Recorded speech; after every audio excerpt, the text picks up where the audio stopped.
Welcome to the New York Outlook for Friday, the 26th of January 2024. Starting off with the economic calendar, at 30 minutes into the New York session, we have some USD red folder news, and depending on this news release, we'll try and fade the move accordingly. Jumping into the chart, starting off from the 4-hour. As I said in the London Outlook, there is reason to trade both directions, given that we're reacting to both this pro-trend unconfirmed OB as well as this primary pro-trend previously confirmed OB. What we can see is from this morning we essentially took a bunch of liquidity, and then once we did that, we then moved quite significantly to the upside with a lot of momentum. Unfortunately, this move was very fast and there was just no way of getting entered into the trade position. Moving on to the 5-minute, I think I can highlight that here. Essentially what I was waiting for was for price to actually break this Frankfurt range, because what you can see is when we chalk this level here, then we essentially at that point had moved into the London session, and at which point the Frankfurt range was still intact, and thus we needed price to break it. So once price broke it, I hope that price would actually come back into this POI and then take an entry like this. However, price just continued to move forward, and then I readjusted my expectations as price was a lot higher up quite late in the London session, and I thought that this would probably serve as a good area of liquidity, and then we can have a nice fib alignment with this S&D flip that was presenting right here.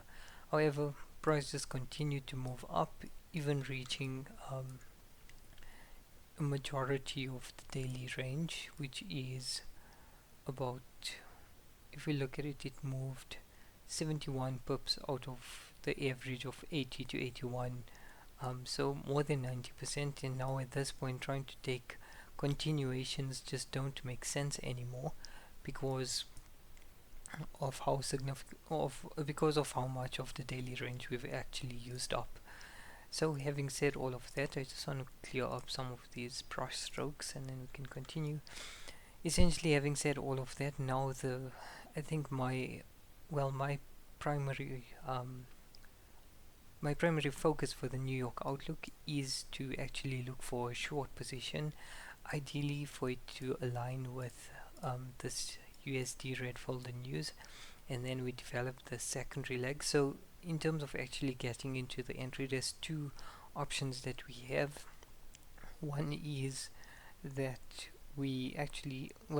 there's one key requirement. The first being that when New York opens, we then take out this London range, ideally to the upside, and without breaking this primary leg OB that is part of this reaction, we then create that secondary leg. And once that secondary leg is provided, this news release does align with shorting and supports a New York high of the day.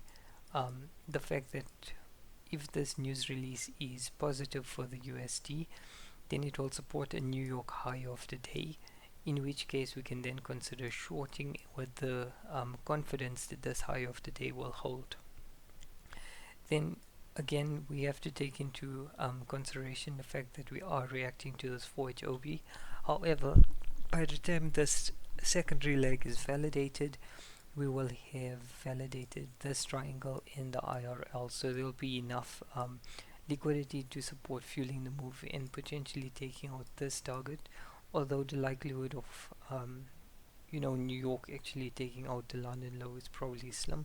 So I wouldn't be too aggressive with my targets, focusing on either a 1 to 3 or 1 to 5, whatever seems most reasonable at the time of taking the trade. So that's pretty much my outlook. I think perhaps to just summarize my New York outlook, for the New York session, I'm primarily focused on looking for shorts because I believe that longs have already played out for today, and my bias for shorting will be either supported or disapproved by this New York red folder news event. If the red folder news event does support my underlying bias, then I'll be happy to take a short, and then If it doesn't, obviously, um, I just stay out of the trades for today, call it a day, and we'll chat again for the end of day review.